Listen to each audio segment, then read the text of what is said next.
For those of you that I have not had the pleasure of meeting, my name is Abby Sachs, and I am the Program Assistant for the Peter C. Cook Leadership Academy at the Hauenstein Center for Presidential Studies here at Grand Valley State University.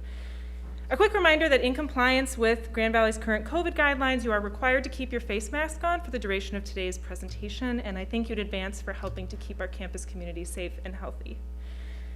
I've been incredibly lucky to spend this academic year learning with and from our cohort of Academy Fellow candidates. Our students represent every college and almost every major here at Grand Valley with a broad range of experiences, strengths, and leadership journeys. Throughout the challenges of virtual learning, a return to in-person programming, and the weird back and forth world of sometimes virtual, sometimes in person that we're currently balancing, these students have continued to commit themselves to development as effective and ethical leaders, just as our founder, Ralph Hauenstein, hoped. Our Wheelhouse Talk speaker series, which is what we're all at today, is a central part of our leadership development curriculum, offering students an opportunity to hear from a local community leader and reflect on how they can continue to build their leadership philosophies in an ever-changing world. Today, we're incredibly lucky to have Graci Harkema join us on stage. Graci will be presenting for around 45 minutes, and then we'll have time afterwards for questions from our audience. We invite our virtual guests to utilize the Q&A chat to submit questions at any point during the presentation. I would now like to introduce one of our outstanding CLA fellow candidates who will be introducing Graci today. Haley Blair is a senior pursuing a degree in biology with an emphasis in evolutionary biology and ecology, with minors in Spanish and environmental studies and sustainability. She's a first-year CLA fellow candidate and is also heavily involved across campus as a transitions leader, president of the Farm Club, volunteer with the Community Service Learning Center, among many other things. Please join me in welcoming Haley to the stage. Thank you so much, Abby, and thank you all again for being here and taking the time to be here. For our Wheelhouse Talk this evening, it is my pleasure to introduce our speaker, Graci Harkema. Graci is a GVSU alumna with a bachelor's degree in communications. Today, Graci is the owner of Graci LLC, an international diversity and equity and inclusion consulting firm where she is committed to helping clients build equitable and inclusive work environments where employees are empowered to perform to their potential as their true selves. She specializes in implicit bias training and public speaking within the Fortune 500, small businesses, and nonprofit organizations throughout the United States, Canada, and Europe. Graci is passionate about serving the community and dedicates her time on LGBTQ nonprofit boards and committees. She is also a huge supporter of her parents' faith-based nonprofit, Heart for Central Africa. Graci is a woman of strength and compassion, and it has not gone unnoticed. She was recognized as the 2015 and 2020 40 Under 40 Business Leader of West Michigan, as well as one of the 2020 and 2021 200 Most Powerful Business Leaders of West Michigan by Grand Rapids Business Journal. This year, 2 of the leadership competencies we are developing through the Cook Leadership Academy are empowerment and social responsibility. Graci's leadership journey has been centered on these principles, and we are so honored to have Graci here with us today to listen and learn from her experience. Please join me in giving a warm welcome to our guest speaker tonight, Graci Harkema.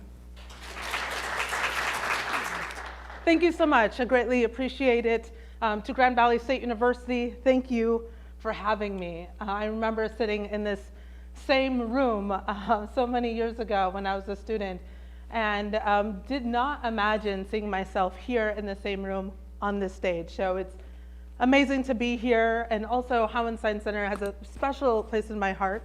After I graduated, I was a mentor for the Hauenstein Center, so it was amazing having the opportunity to be able to work alongside you and mentor the amazing fellows in the program. So this is really cool to be in person. This is my first in-person keynote since March 4th, 2020. And I also want to say a special thank you to my mom and dad and sister-in-law for being here. They're right here up front. I'm so grateful. I also have some really good friends that are here as well, so thank you so much. And to all of you, I appreciate you taking the time to be here. I know it's a Friday at 4 p.m. There's a lot of other things that you could be doing, so thank you for being here with us today. So I'll share with you a little bit about my journey and my background before I came to this stage. I was born in the Democratic Republic of the Congo. I was born in a mud hut that looks very similar to the mud hut that you see right here. At the time that I was born, there was a lot of civil unrest that ended up being and turning into the Rwandan genocide not long after. And for those of you who are thinking, well, I'm not sure, it's been a while since I've been in a university campus, refresh my memory of the Rwandan genocide. The Rwandan genocide took place in 1994. It was a time where, in the course of 3 months, 1 million men, women, and children were killed based on their tribal identity. I was born in 1985. I was born from a young woman that you see right here, my biological mother. Her name is Mare Johnny. She had me when she was very young. She also had me at a time where she was fighting for her life, struggling to stay alive from disease and malnutrition, where she was witnessing many of her family members die. When she had me, she didn't have an opportunity or a way to take care of me, but she wanted me to have an opportunity. She wanted me to have a life. So at 1 week old, she brought me to a nearby orphanage. I was very sick as well. At 1 week old, I had 4 different diseases. I weighed 3 pounds and was given 1 day to live. I was so sick and so frail that the orphanage workers didn't want me to be near the other babies, so they placed me in a toy doll set and placed me in the back of the orphanage. And they thought this is a perfect place where she can just be.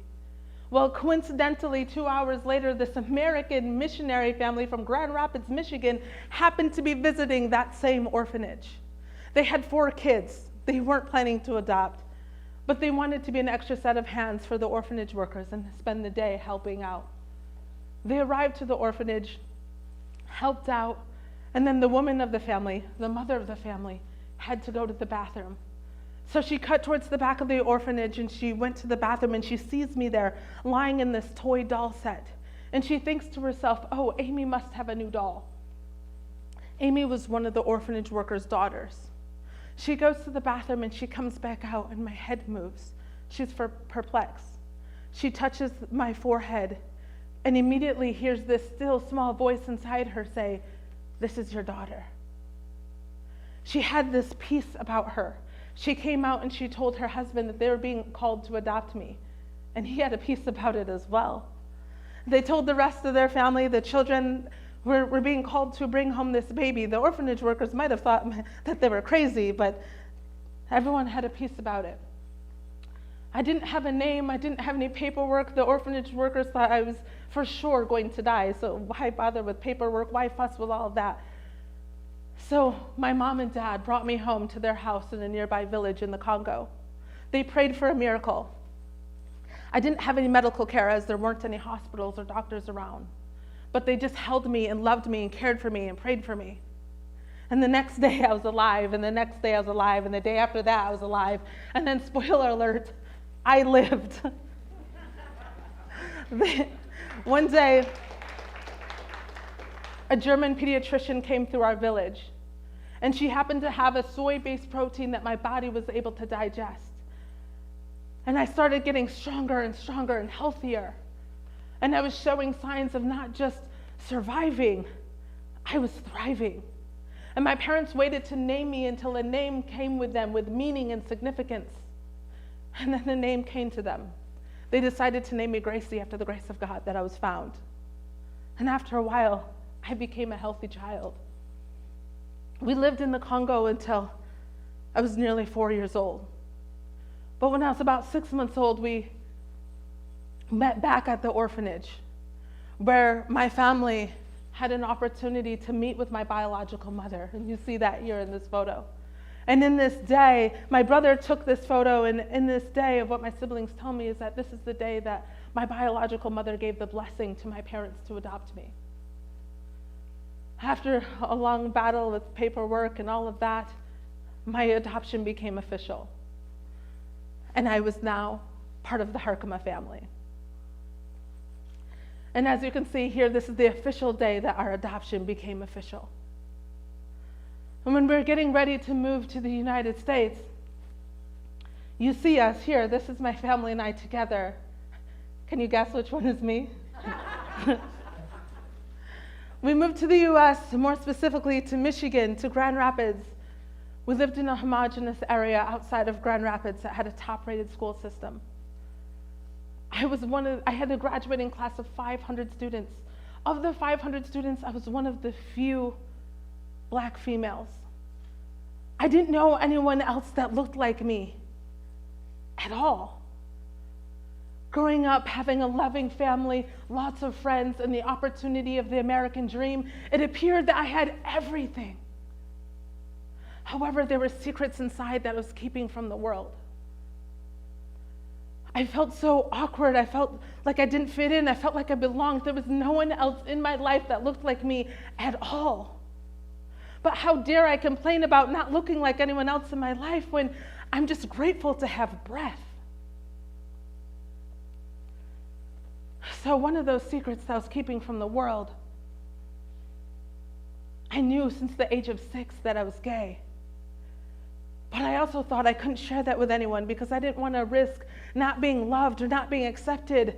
I didn't want to risk losing my family. I didn't want to risk losing friends. So I just kept it inside. I kept it a secret for 22 years. That's a really long time to keep a secret. But in June 2013, I interviewed at a technology company. And I walked into the interview, I'm interviewing with a director who was a stranger. And you know, typical interview feedback, tell me about your strengths and weaknesses or areas of opportunity. And then he asked, tell me of a time when you had overcome adversity. And I'm thinking, oh, great, easy question, easy answer. I could talk about being adopted. I could talk about moving to the US. I could talk about having struggles with my identity, not looking like anyone else. But for some reason, instead, I realized that was a cop-out. That the real moment of overcoming adversity was in that moment, where I told him that I had been keeping it a secret for more than 20 years that I'm gay, and that I had never worked in a place where I felt like I was accepted for who I was, and I felt like I had to live for other people's expectations. And then I remembered I was in a job interview, and I'm thinking, oh my gosh, Graci, you just came out in a job interview. You're either going to get this job for this answer, or you're not going to get this job for this answer. And that director's response to me changed my life.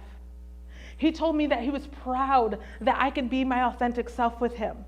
And that if I worked there, he saw leadership opportunities in me to help others live and work as their authentic selves as well.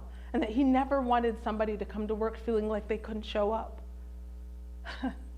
It felt like this weight of bricks coming off of my shoulders. I couldn't believe it. For the first time in my professional life, and for the first time in my life, I could just be. I could just be me. Well, I got the job. I was then fast-tracked into a leadership diversity program designed to equipping high potential employees. After that experience and knowing what it felt like to feel excluded and knowing what it felt like to feel like I didn't belong, I quickly got involved with our diversity programs. And that's how I got into diversity, equity, and inclusion work. Being in a supportive and inclusive environment meant that I was able to come to work as my whole self every single day. I was able to just come to work, just to work. My colleagues were allies who believed in me, who used their voices and their platforms to empower all aspects of who I am. Have you been in an environment where you felt like you couldn't be yourself? When you showed up, you felt like you had to minimize parts of yourself just to walk through the door? I know that's exhausting. I know how challenging that is. I know how hard it is to put a mask on and go when you feel like you can't even just be.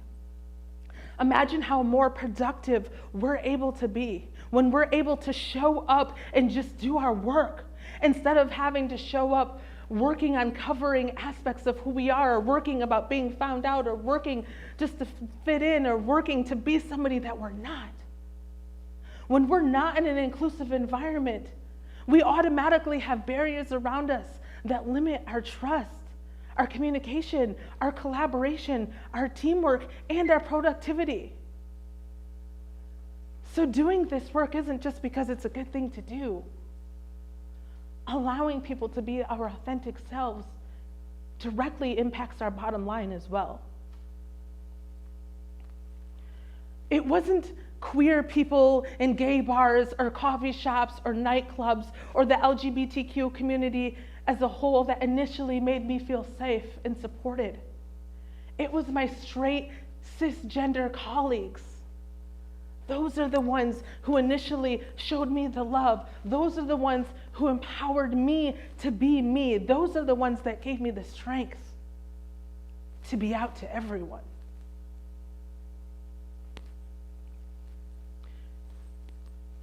Inclusive, equitable environments allow us to be our authentic selves and give us the opportunity to reach our potential. When we can't show up as who we are, we're missing out on our purpose and who we are supposed to be. Allyship and inclusive leadership is like a toolbox. We like to walk around with it like it's a badge, but that doesn't do any good if we're not taking out the tools and going to work. In our society, we've grown so accustomed to believe that running in a 5K race or changing our profile photo for autism or wounded warrior is being an ally. We've grown to believe that if we put up a pride flag in June or if we wear pink in October, that we're an ally. And that's just the surface. That's not being an ally. That's like saying you're walking around with your locked toolbox and telling people that you work in construction, but you've never touched a tool. What makes us an ally is that when we get out our toolbox and we start going to work for others. When we go to work, that means that we have inclusive spaces comprised of leaders, colleagues, students, neighbors, bystanders, friends, and families who aren't afraid to use their voice and their platforms for others. They aren't afraid to take out those tools, and that they use their access and their privilege for people with less access and less privilege. And there's so many different ways that we can do that. But it starts with showing up, being present, listening, seeking to understand, confronting biases, confronting harassment and discrimination. It also takes action, and we can do that by volunteering, by supporting, by mentoring, by donating. There's so many actionable things that we can do. Inclusive leadership and allyship is an equitable action that takes work. It's not just a click on social media or a switch of a profile or running a race. It takes actionable work. And sometimes I know that work can feel uncomfortable, that work can feel daunting. You might even feel like you're doing that work by yourself. But that work makes a difference. That work makes an impact. So things were going pretty well in my life. I was doing well at work. I had a great time working at the tech firm. I was cushy. I was comfortable. But I also know that growth doesn't come from comfort. And that there was that little something inside of me that was missing, that little something. My entire life, I thought my biological mother was dead. And from time to time, I would think about her. I would wonder what it would be like to know her. I would wonder what it would be like to look like someone, anyone, her. I didn't know what that felt like. I didn't know what that meant. I didn't know if I'd ever have that. But one day I was prepping for a presentation that I was doing for a middle school on the Rwandan genocide. And the presentation was on the American dream. And so do you remember Amy from the orphanage who had the little doll set that I was in? Well, I found her on Facebook, but it wasn't that strange because she ended up going to boarding school with my siblings. So I'd already had known of her for my whole life. This was in 2015. I sent her this text message saying, do you know if Marijani is still alive? Marijani, my biological mother. And she writes back, she sends me this message saying that she was in communication with her friend. Amy lives in Kenya. She was talking to her friend in the Congo, and she asked her friend, do you know if Marijani was alive? And the friend wrote back, yes, she is. She came to me 2 weeks ago in Kidodovo asking about her daughter, but I didn't have a clue. That daughter that they were referring to, it was me. I couldn't believe it. This whole time, living my entire life, thinking that she was dead. But not only was she alive, my biological mother was alive and asking about me at the very same time that I was asking about her. I was so blown away. I was filled with emotions. I had to meet her. So I told my mom and dad, Marijani is alive. And they were so shocked as well. And I told them that I needed to meet her, that we needed to go to the Congo because I needed to say thank you to her, because her giving me life, her giving me up, gave me life. And I wanted my parents to be there as well, because I wanted Marijani to see the opportunity of life that I had been given. And I also wanted Marijani to see how much love that I have from my mom and dad. My parents agreed to the trip. We started planning. It was getting closer. We were getting ready to go. And my mom said to me with tears in her eyes, will I still be your mom? And I couldn't even imagine what she was feeling and what she was thinking. I couldn't imagine the risk that she was taking. And I looked at her and I said, of course. My need to meet my biological mother did not take away from my mom from being my mom. So we went on the trip. And I'm sure you're wondering, what was that like? Flying to the Congo to meet my biological mother felt like I was sitting on top of the world's largest roller coaster. I had longed to ride it for years. Its thrill intimidated me. Its magnitude terrified me. I was nauseous. But I had to do it. I had to meet her. And so I'm sure you're wondering, what was it like to meet her? Meeting my biological mother was perfect. It was like a scene from a movie. When I saw her, I knew her. The first thing she said to me was, my child, my child, my child.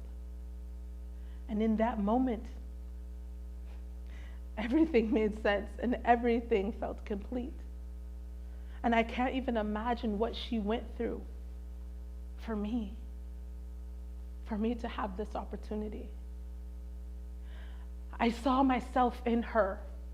I saw my features looking back at me. I no longer was ashamed of who I was.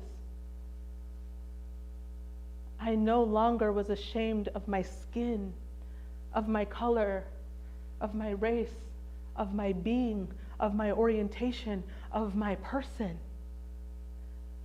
Because I realized that my identities are my superpower. They are not my shame. And so my parents were really moved from the experience as well. And so here you see my mom and my biological mother and I all together. My parents were so moved from the experience that they physically moved to the Congo 5 years ago, where they now run a faith-based nonprofit called Heart for Central Africa, where they help take care of women who've been survivors of abuse and rape and sex trafficking. And they also help take care of my biological mother and my biological brothers. And in this first photo, you see my dad is holding a phone where he and my biological mother and my brothers and I are FaceTiming with me. And I imagine that this is the first time that my biological mother has ever seen a smartphone. And I can't imagine what that was like for her to be able to FaceTime with her daughter in real time on the other side of the world.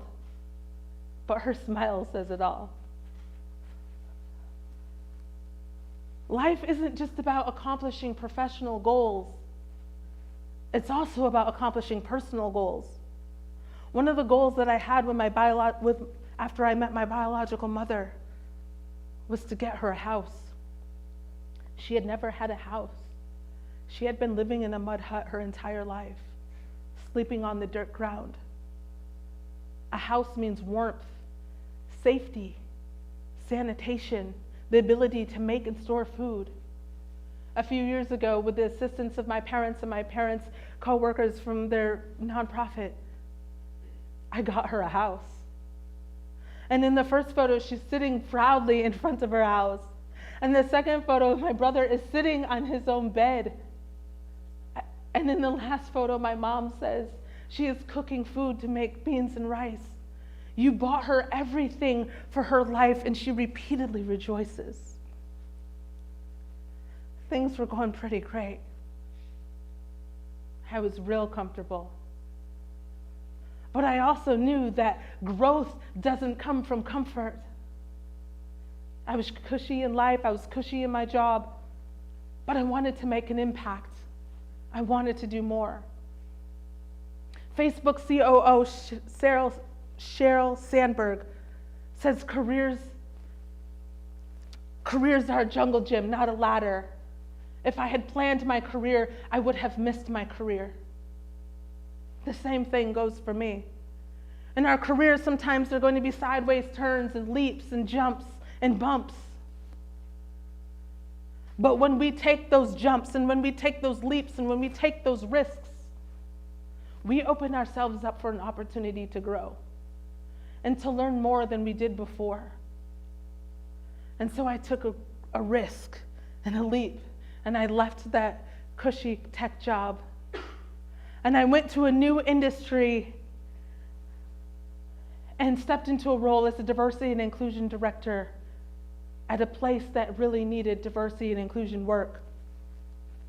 Due to the reputation that the company had, it was a risk. I got a lot of criticisms, but I also got a lot of praise. But the words of what people were saying to me were getting to me. I didn't know how to handle it. I didn't know how to cope with it. People were bashing me on social media. People were bashing me in person. I was losing friends left and right. But I felt like that was my calling and I needed to do that job. And so I kept battling through it. But the criticisms kept coming in. I was shutting down. I didn't know how to cope with it. I didn't know what to do. I started having panic attacks. I was having panic attacks every day. I felt like I was dying. I thought I didn't come this far to have just come this far. So I had to recenter myself. Through prayer and relying on my faith and connecting with my mom and dad and a few of my close friends, I realized that I still had to stay focused on my purpose.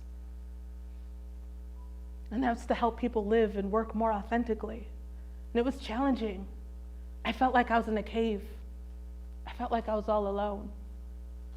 But I realized and knew what I had to do, even when it was uncomfortable.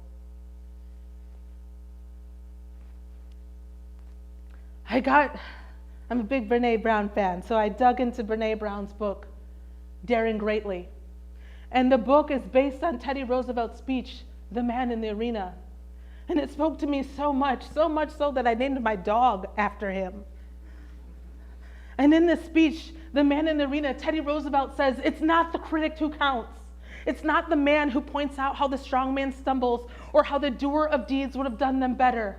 The credit belongs to the man who is in the arena, whose face is marred by dust and sweat and blood, who strives valiantly, who errs, who comes up short again and again, but there's no effort without error or shortcoming, but who does actually do the deeds, who knows the great enthusiasms, the great devotions, and who at best, in the end, knows the triumph of high achievement, and who at worst, if he fails, at least he fails while daring greatly, so that his place shall never be with those cold and timid souls who neither know victory nor defeat. And in that experience, and learning that, I learned from Brené Brown that you can't take criticism and feedback from people who aren't being brave with their lives. There were so many people trying to criticize me, trying to throw rocks from the sidelines, but what were they doing? So I learned to use my voice. I learned to stand up for what's right, to stand up for integrity, to stand up for my morals, to stand up for ethics, even when I felt like I was the only one standing. And it was terrifying. I used my voice so much that I resigned from that position. I thought it'd be maybe a big deal in Michigan, but my resignation hit national news. It was scary. I received a lot of feedback, but this time, I didn't care what anyone had to say. In the words of Brene Brown, I chose courage over comfort. I chose to be brave.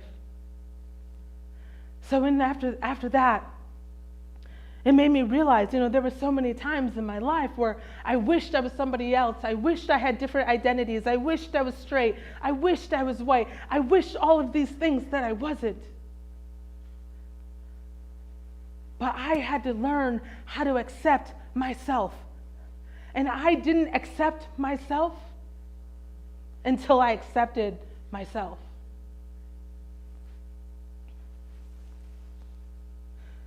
One of the things that Brene Brown says in her book, Braving the Wilderness, she says, true belonging doesn't require you to change who you are.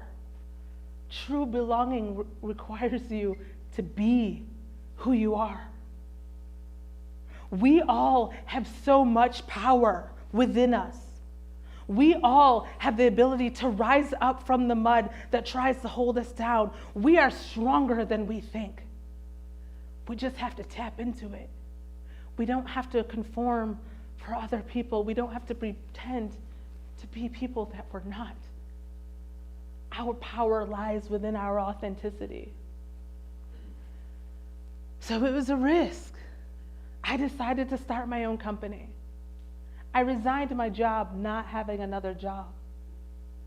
In 2019, I started my company, Graci LLC. And then I also started writing a book that I had been working on for 5 years prior. My book is called Rising from the Mud. It will be published at the end of the year. And in this experience, I realized that we have these opportunities that will come at us, and we have these moments that fear will try to stunt us. We have these obstacles that we have to jump around or that we have to dodge. But when we go through that, we're able to grow. I know that when we encounter something that's unfamiliar to us, it's uncomfortable. It's scary. But guess what, folks? We need to get in the habit of getting comfortable with being uncomfortable. Because when we're able to do that, not only do we grow, the other people who we have the opportunity to impact also grow. Only when we are brave enough to explore the darkness will we discover the infinite power of our light. There were so many times where I lived my life for the expectation of others, where I pretended to be someone I wasn't. And that was exhausting. But what I learned is that we're only able to be our best selves when we're able to be our authentic selves. Your voice is powerful. The sun rises and sets with you. Make each day your mark. Stand up for what you believe in, even when it's uncomfortable. Take out the toolbox and get out the tools. Start going to work, not just for you, but others around you as well. The power is within you. Life is a journey. You don't have to have been born in a mud hut to have a story. We all have a story. By the grace of God, I was found. I have an amazing family who loves me. I grew up in a city where I felt like I didn't belong. I took risks. I came out. I lost some people in my life, but I also gained a true support system. I know the journey is scary. I know it can be hard. There are going to be obstacles, but stay grounded in your truth and what you believe in. Take those opportunities of those leaps and those risks and those sideways turns, But also while you're at it, grab others and empower them with you. The opportunity is all within us. Stand up for what you live in. Stand up for what you believe in and live your truth. Thank you so much. I appreciate it. You mentioned that your book is coming out at the end of the year, and I have a birthday, and I'd like to give myself that book. Am I able to buy it now so it will be delivered by the end of the year, or do you have a website or somewhere where we can track it? Thank you. And Jose, hi. Thanks so much for being here. It's so good to see you. Pre-orders will start probably in the fall. But yes, check out my website. My website is graciharkema.com. There is no E in Graci. I know, everyone puts an E on it. graciharkema.com. Yeah, feel free. Please check out my website. Throw in your email. You'll get signed up for updates of when pre-orders begin. I'm big on my social. If you want to check out also what things I am eating and drinking, follow me on Instagram. My handle is at the Graci Harkema. I'll also be putting updates of when the book will be published and all of that on my social channels. So my website, graciharkema.com, Instagram at the Graci Harkema. If you're a Facebook user, you can follow my business page, Graci LLC. So yeah, book. I hope the book will be published by the end of the year. Pre-sales hopefully will start sometime late fall. Thanks, Jose.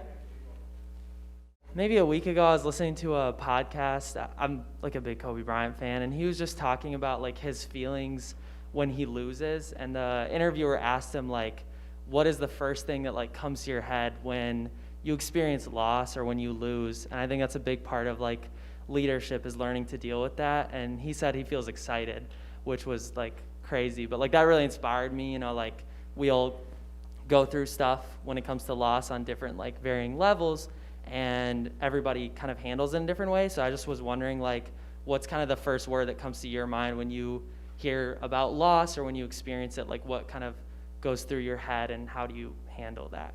I appreciate you asking that question. Great question. And a lot of the premise about experiencing loss and overcoming, and how do we overcome tragedy, really is the basis of my book. So my book is titled Rising from the Mud, not only to signify the literal version of me being born in a mud hut, but the figurative version is the mud are these challenges and these losses and these tragedies that we experience on a day-to-day. And so for me, I think because I have focused inside so much, where I felt like I couldn't lean on others and I didn't know how, the way that I experience loss is to get back to my purpose, to get back to my why. And there are times where I'm feeling down, I'm feeling disappointed from myself or from others. But when I remember, wait, why am I here? Why was I engaged in this to begin with? Let's say if it's for a competition, why did I enter that to begin with? Why was I doing that? And then when I remember my why and what motivates me, I'm big on vision boards and putting out my goals, and then I stay focused on my why and my goals to keep me motivated. Thank you so much. I find today being a really, really divided world, and being in such a world, it feels like it's hard to teach people how to be accepting and inclusive.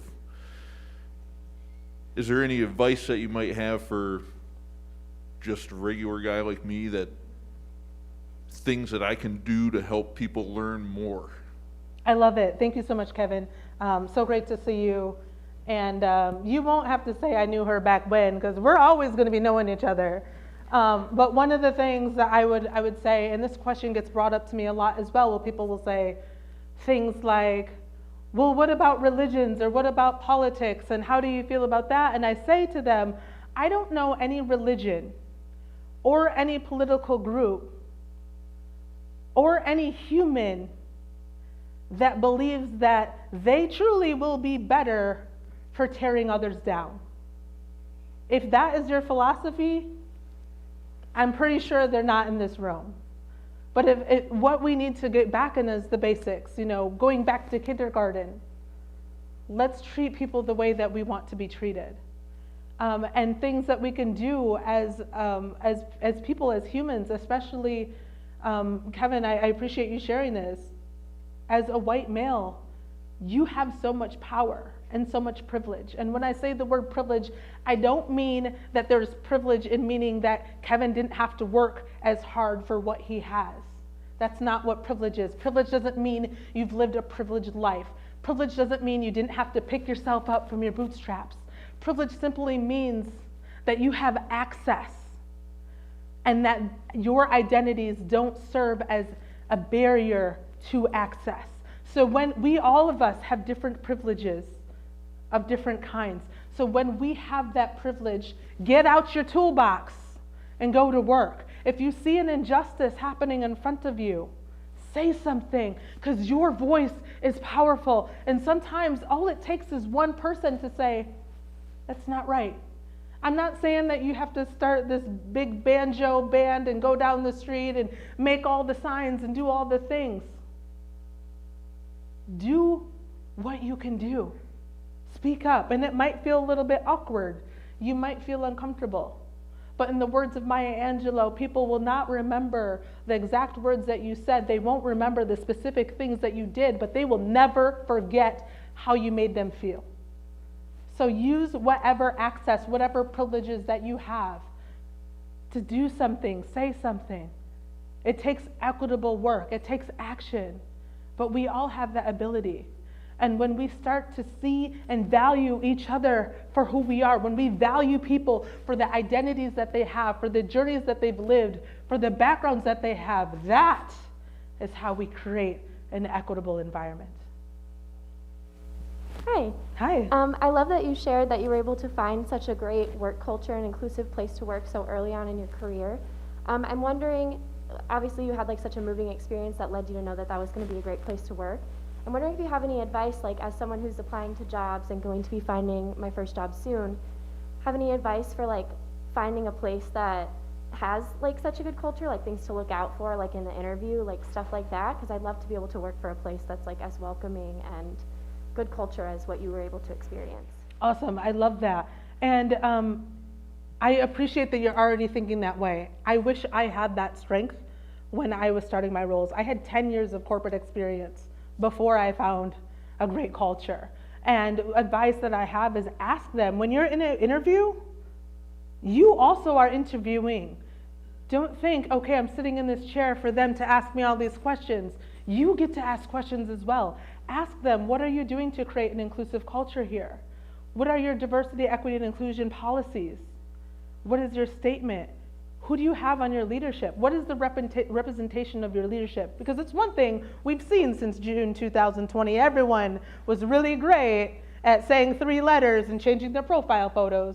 But what it came down to is, how are they ensuring that people feel safe, that people feel seen? What employee resource groups or business resource groups do they have that are investing in their company? What is their mental health policy? Do they have a mental health policy, or do they have personal days? So when you get to ask those questions about what is the company doing to ensure that it's safe and supported, then you get to have the ability to make those decisions. But come in armed, do research on, on their websites and on their social channels, but also don't be afraid to ask them. And actually not just don't be afraid, ask them. And I ask the same things when I engage with clients when they say they want to hire me. I ask them, what have you been doing? I was kind of wondering, and this might be a bit of a strange question, but It's not. yeah. What is it that, maybe give some examples of how your siblings helped you to feel included and a part of the family?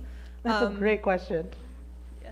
So I was just kind of wondering that as well, like being adopted and looking different, but also when you started to come out, how did they, like what role did they play in making you feel safe when you came out?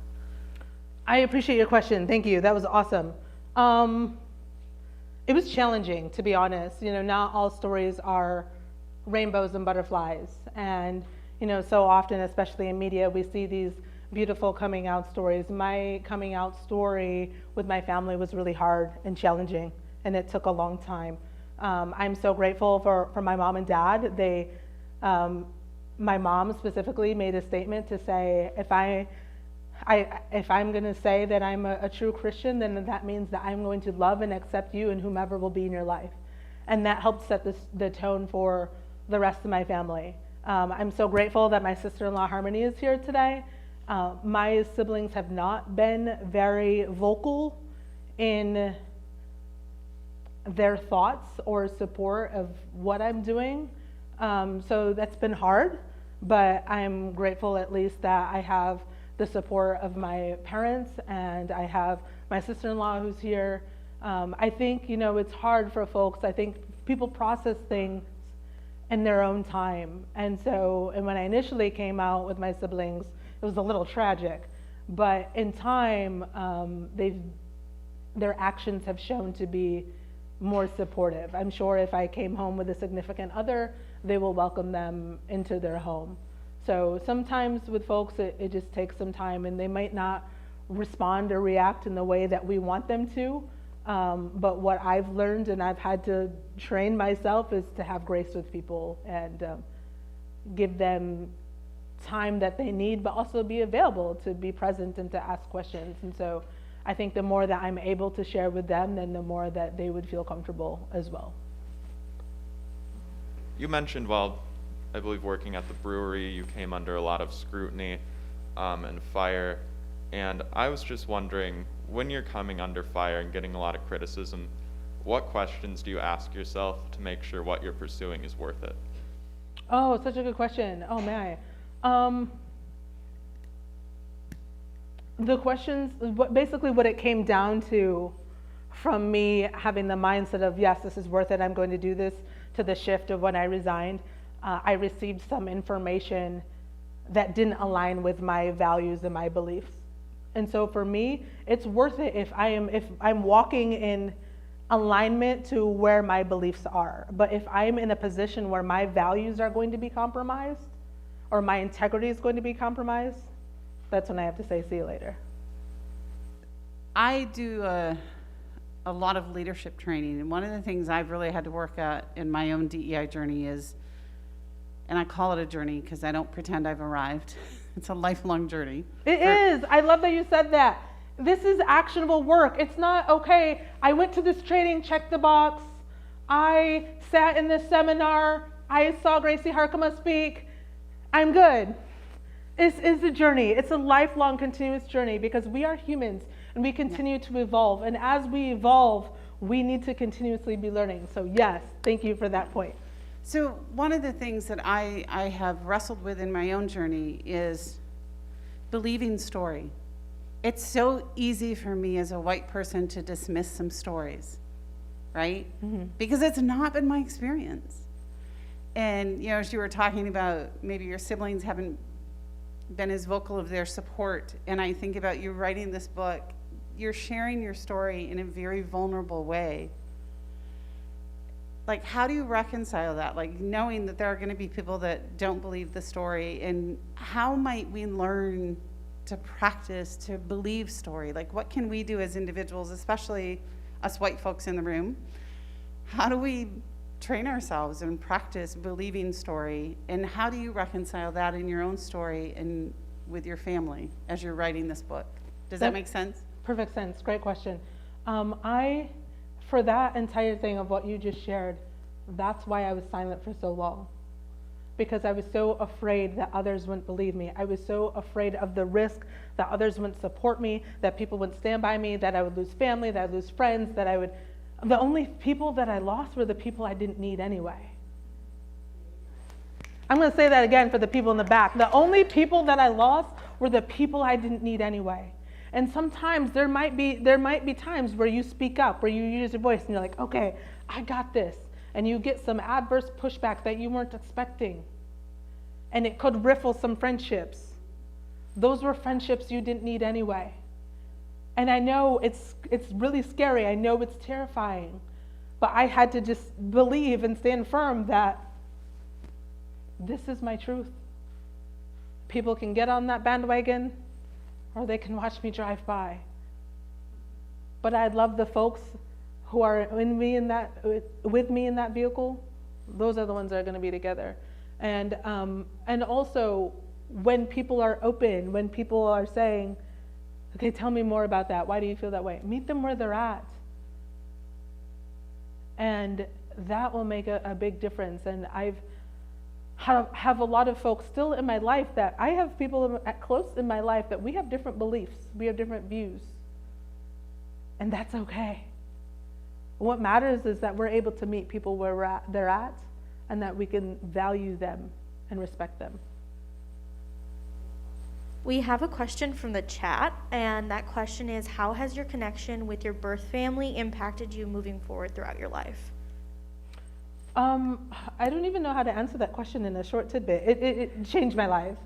It's amazing. And what is especially amazing and rare is the beautiful relationship between my biological mother and my mom. When my parents are in the Congo, so they're here right now. So you should chat with them afterwards because they're really cool. But they go back to the Congo in a few weeks, and the only way that I'm able to communicate with my biological mother is through my parents, through their physical phone, because my biological mother doesn't have access to a phone or internet where she's at. And so I would say, and I'm speaking on behalf of my parents, but I think it's made my relationship with my parents stronger, and it's given me my relationship with my biological mother it just makes me feel complete. This question it's light, it's more of a snack. You're back on campus at GVSU, you're an alumna. Would you be good enough to share some of your favorite memories from when you were a student? Oh, Ken. You know, like in my head the night before I prep, like, okay, people might ask this, be ready with a question. Was not expecting that. I don't know, honestly. I would say, I'm going to say what I wished I would have. So college actually was really hard for me. It was a really hard time because I was not out yet. I had a lot of identity trauma. I was struggling, and I worked full time just trying to make it. What I wished I would have done is I wish I would have spent more time on campus. I wish I would have been involved with more groups and had more connections. I have a few friends from college that I still have, and I'm grateful for, but I wish I was on campus more. To me, I think I was battling through so much that my focus was, okay, just get this degree, instead of just be present and live in the moment. On the diversity and inclusion front, thank you for all the work you're doing. I am also passionate, as many people of you are here. And I love the idea of cultural architecture and how every one of us can benefit from the fact that we create the culture in every decision that we make. So with that being said, what's your best word of advice for us as individuals working wherever we work, doing whatever we do, so that we can have that inclusive attitude and we could be part of the culture, besides some of the stuff that you mentioned earlier? If you could say, coach your people to be more empathetic, or what are your few things you feel like everybody can do within a system to make the system better? Oh, such a great question. Thank you. And thanks for the virtual talk. Great to see you in person. We'll connect after this. So I would say my advice for everyone is, when we think about diversity and when we think about inclusion, don't think of diversity as limited to the physical characteristics that we see in one another. Diversity is not just race or gender or age. Diversity is not the things that we see at face value. Diversity is all-encompassing. Diversity is everything that we physically bring to the table. Our diversity of thought, our diversity of experience, our diversity of skill set, our diversity of mindset, our diversity of perceptions, our diversity of background, our diversity of skill, our diversity of talent. We all have diversity. So when we start seeing ourselves as part of the dimension, when we realize that diversity isn't just this black thing or this gay thing or this age thing, when we realize that diversity is not limited to these superficial characteristics, that diversity is everything that we have. And inclusion is ensuring that everyone at that table is included at the table, with a seat at the table and a voice at the table. And when we have that, when we have an inclusive environment, that's how we're able to have equity. We need to first see ourselves as a part of the conversation and as a part of the dimension, because we're all a part of the solution. We didn't get to this place in society by one person. This didn't just happen overnight. We have had hundreds of years of this situation. We're not going to boil the ocean today. But what we can do today is start creating an impact in our world and examining our actions. How am I building other people up? How am I lifting up and empowering voices that aren't being heard? How can I help give access to others? All of us have things that we can share to empower others. That would be my advice. Thank you. In your presentation, there was a picture of you with a group of homogenous looking males, I'll say, and it looked like maybe you were doing some training. I wondered, did you feel like you were effective, and what was the story there, and how can you tell that you've made a difference in your training? That's a cool question I've never had. I do diversity, equity, and inclusion work across all industries. I will work with any company who's willing to do the work. This company is one of my clients. They're a construction company. And this training was in rural Indiana, summer of 2020, July 2020. Picture it, Sicily, 1922. I imagine those folks, before the training began, and they were told that they had to go to a mandatory training, they were not excited. I imagine that was probably the last thing that they wanted to do. And so when the training began, some of them, this gentleman here, were sitting, arms crossed. Some were not really excited to be there. But as the training continued, my trainings are very interactive and very engaging. I share a lot about myself, and also I ask others to share as well. And by the end of the training, 2 people cried. One person came up to me and shook my hand, and he said, "Thank you so much. I never thought of any of this stuff before. Now I can tell my son." Another person admitted to being racist and said, "My whole life I hated black people." He tells me this to my face. And I'm like, okay, and HR is in the background like, "No, don't say that." I'm like, "It's okay, just let him talk." And he says, "I hated black people, but after going to this training and learning about bias, I realized I actually didn't hate people. I had one bad experience that I associated with every single black person that I met. Now I will do better." So diversity and inclusion training is work, and it's hard. But the outcome of what happened in that training is the company then had me fly out to every single location that they have in the United States. And everyone, or not everyone, but many people came up to me afterwards and said, "I'd never learned about this.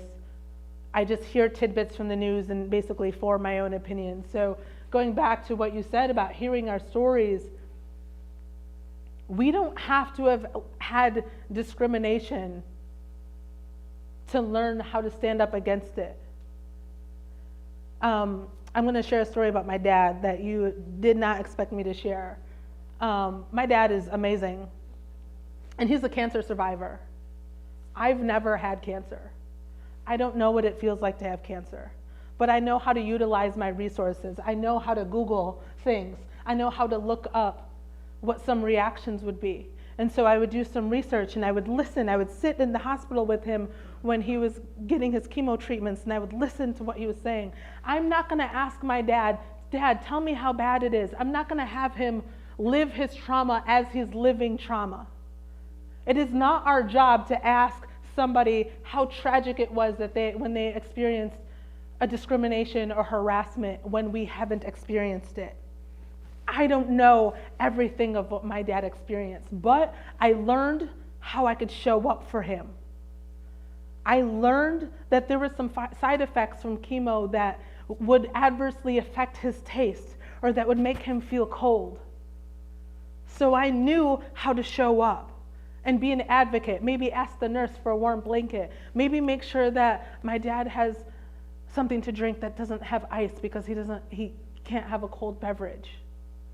We don't have to experience a discrimination to learn how to stand up and support others who are. We have the ability within us. And we might have to do some research or find some resources, but it's powerful. In this world of social media, I find myself thinking that a lot of the hashtags, a lot of the movements, a lot of the what do you call them, icons that you might see on people's profile pictures, they somewhat make me feel like that they're fake, that they're not real. Any advice on how we can use social media to make sure it's real and authentic and be a welcome, come across in a welcoming way, if that makes sense? Yeah, great question. Be authentic. And you know, we often think, well, I put my social profile to say this, so that means I believe this. It might. It might also mean that you're following a trend. It might also mean, who knows? We don't know what folks' motives are just by putting up a flag, wearing pink, changing a profile, running in a race. We don't know. But what does show is our actions. How are you living your life? How are you living? If you're going to say that Black Lives Matter, what are you doing to show other people that Black people matter? If you're going to say that you are in support of finding a cure for cancer, how are you showing up for people who have cancer? What have you been doing? What actions, what equitable actions are reflecting your statements or your beliefs? That's how you become an ally, when we put in the work, when we get out the tools from the toolbox, and we use those tools for others. Hey, Graci. Hi, How do Richard. you interpret failure or coming short of your personal goals? How do I interpret failure? Oh my. I interpret failure by missing the mark, by not reaching my goal. I actually have a really hard time with failure. I'm a perfectionist.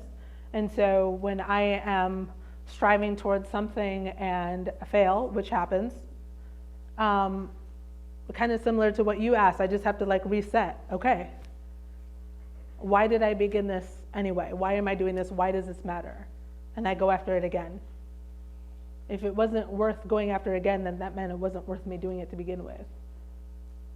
So I should be convicted in my own journey to keep at it, even when I fail.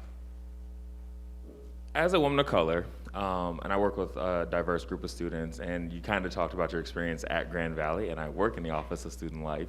What advice would you give other women of color who might be on Zoom or in this room, advice on how to navigate a non-minority business? I know you talked about working at the brewery and just your 10 years in corporate. What advice would you give them as they are at a predominantly white institution but are going into the real world? Any advice to them on advocacy or standing up for themselves, or kind of how you said earlier before too, you're interviewing the interviewer as well. So any advice for our women of color as they navigate life and the work world as well? Yeah, great question, Chris. I love it.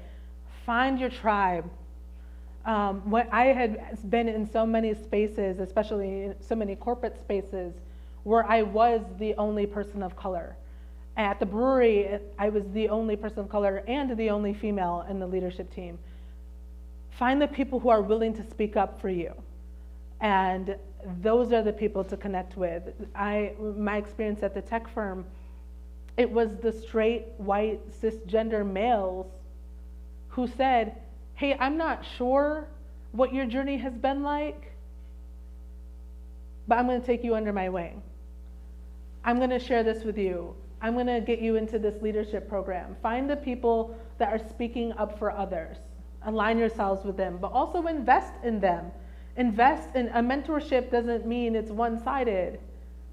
Also invest in that person and gain the knowledge that you can learn from as well, because they're going to bring a lot of journey also. But it's important that you're aligning with the people who are willing to speak up for you, or who are willing to speak up for marginalized or underrepresented groups.